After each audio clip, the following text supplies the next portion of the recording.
चाहिए कि Congress party Bharatiya Janata party से मध्य प्रदेश को मुक्ति दिलाए। ये देश प्रदेश की जनता की भी नीड है कि 23 साल 25 साल से एक अराजक सरकार जिसने प्रदेश को कर्जदार बना दिया, जिसने प्रदेश को करप्ट बना दिया, जिसमें बेरोजगारों में नंबर 1 मध्य प्रदेश बना दिया और वल्लभ भवन दलालों से चलने लगा है।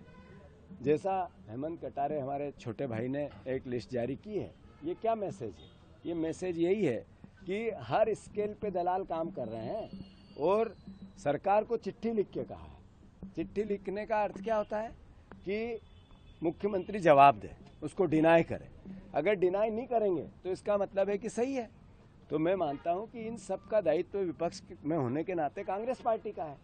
कांग्रेस पार्टी अपने आप को ताकतवर कैसे बनाए, जनता से कनेक्ट कैसे हम अच्छे से हों, ज़्यादा से ज़्यादा पब्लिक परसेप्शन कांग्रेस के पक्ष में कैसे हो, विपक्ष के पक्ष में कैसे हो, और इस सरकार से कि जितनी भी अराजकता उसको हम सड़क पे कैसे लेके आए, सदन में कैसे लेके आए। इस सब की पूरी जो गतिविधियां हैं, जो कवायदे हैं, उसका उद्देश्य सिर्फ कांग्रेस पार्टी का स्ट्रेंथन और भारतीय जनता पार्टी से प्रदेश की मुक्ति। 17 साल का सूखा आज खत्म हो जाएगा।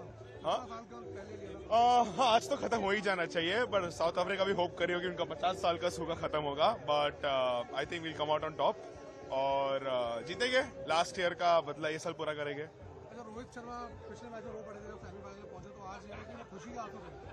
100% खुशी के आंसू आज रोहित के भी होगी और विराट कोहली के भी होगी खुशी के आंसू। Thank you. अनवती, आज क्या लग रहा है इंडिया के रहते किसको चलना चाहिए आज? क्योंकि विराट का बल्ला अभी तक नहीं चला। तो विराट का बल्ला चलेगा, आई एम कॉन्फिडेंट कि आज चल जाएगा। और लग रहा है कि जब हम 3-4 घंटे बाद निकलेंगे तो सबके साथ निकलने वाले हैं। 100% for sure, there is no doubt about that. Divangi, आज का मतलब प्रेडिक्शन क्या? आई थिंक इंडिया जीतेगी 100%। साउथ अफ्रीका टफ फाइट देगा क्योंकि वो भी आज मतलब अनबीटन है I think, but I think Rohit Virat partnership hopefully think चलेगी। बट और बॉलिंग लाइन में गोइंग गुड। ये वो एजुकेशन मिनिस्टर हैं जो अपनी जिम्मेदारी से भाग रहे हैं। ये वो एजुकेशन मिनिस्टर हैं जो युवाओं की आवाज़ नहीं सुन पा रहे हैं और युवाओं की जो तकलीफ है उसको सुनने को तैयार नहीं है। ये वो एजुकेशन मिनिस्टर हैं जिनको जब नीट की पूरी कार्रवाई सामने आई थी, नीट के बच्चों ने आकर कहा था किस तरीके से 67 टॉपर्स बन जाते हैं, किस तरीके से ग्रेस मार्क्स अलॉट कर दिए जाते हैं। वो अपनी लड़ाई सुप्रीम कोर्ट में लड़ते हैं क्योंकि एजुकेशन मिनिस्टर के पास समय नहीं है अपनी राजनीति से। फिर आकर कहते हैं कि कोई ऐसा पेपर लीक नहीं हुआ है, कोई सीबीआई इंक्वायरी नहीं होगी। कुछ ही दिन में उनको पलटना पड़ता है। इतने पेपर्स पोस्टपोन होते हैं, साथ ही साथ कैंसिल होते हैं। क्या ये बेहद शर्मनाक नहीं है कि आज देश के युवा संसद की तरफ देख रहे हैं कि हमारे सांसद इस बात को उठाएंगे कि हमारी क्या तकलीफें हैं? ये सिर्फ युवाओं की बात नहीं है, देश के फ्यूचर की बात है और वो अपनी जिम्मेदारी से भाग रहे हैं और जवाब देना नहीं चाह रहे। हम कह रहे थे कि राष्ट्रपति का जो अभिभाषण हुआ उस पर हम सब चर्चा में शामिल होंगे, पर ये मुद्दा बहुत इंपॉर्टेंट है जो आप आपातकाल की बार बार बात कर रहे हैं। वो 5 दशक पहले हुआ था, उससे इन युवाओं को कोई लेना देना नहीं है। आने वाले समय में जो उनकी करियर पे इमरजेंसी लगी हुई है उस पर चर्चा कर लीजिए, पर उससे भी भाग रहे हैं। ये स्पष्ट करता है कि ये इनके दांत दिखाने के कुछ और, खाने के कुछ और हैं। देखिए, जिस अनाउंस हुए हैं का ये सब ऑनलाइन मोड पे होगा। क्या एजुकेशन मिनिस्टर ये आश्वासन दे सकते हैं कि कोई टेक्नोलॉजिकल इश्यूज नहीं आएंगे, टेक्निकल डिफिकल्टीज नहीं आएंगी, इंटरनेट की सुविधा हर सेंटर पे जो सेंटर्स अलॉट किए जाएंगे उन सेंटर्स में रहेगी?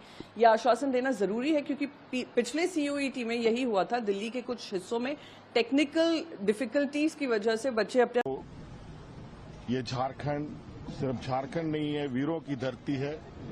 हम वीरों के सपूत हैं। हमें डरने की आवश्यकता नहीं है। डराने वाले बहुत आएंगे, लेकिन वो क्षणिक भर का तकलीफ होगा।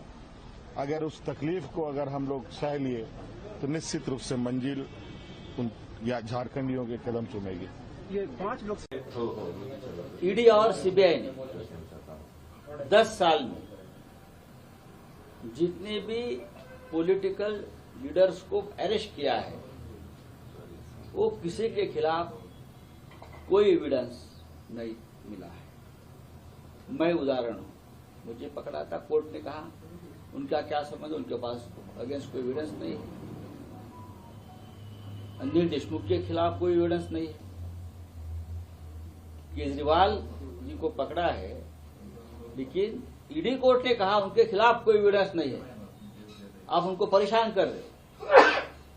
हेमंत सोरेन के बारे में भी यही कहा है। लेकिन इस देश की एजेंसी मोदी और शाह की प्राइवेट एजेंसी बन गई है और वो उनके इशारे पर उनके विरोधियों को छल कपट से अरेस्ट कर रही है और जेल में डाल रही है। हेमंत सोरेन बेकसूर थे, हम पहले से बोल रहे हैं। केजरीवाल जी बेकसूर है, मनीष सिसोदिया निर्दोष है, सत्येंद्र जैन निर्दोष है, अनिल देशमुख निर्दोष थे, संजय राउत निर्दोष थे।